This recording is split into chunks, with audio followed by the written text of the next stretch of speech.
Meron ako nakitang binata kanina. Nakamukha ko noon. Nasaan na maabangan ako.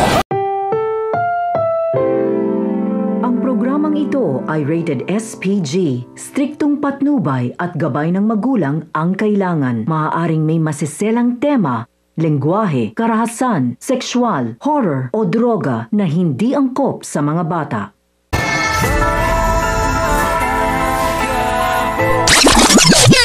Dahil naipit na sa alanganing sitwasyon sina Tanggol, ay wala na nga silang nagawa kundi lumaban matapos silang makorner ng mga pulis.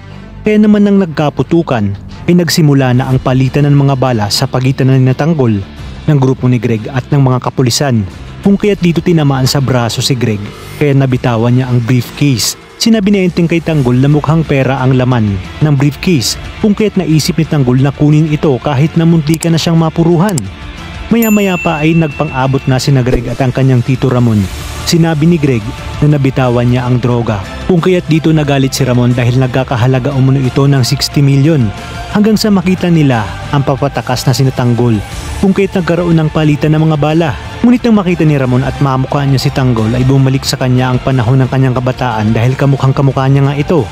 At nang nakalabas na nga sina Tanggol, ay agad namang hinarang ni Ramon sina Greg na huwag nang paputukan ang grupo ni Tanggol dahil malakas nga ang kanyang kutob na anak niya ang may hawak ng droga.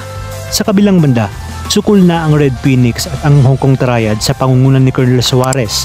Nakatanggap si Agustos ng tawag kung kaya't agad niyang pinuntahan ang mga ito at may lakas pa nga siya ng loob na magpakita sa mga Red Phoenix sa kabila ng pagkatraidor nito.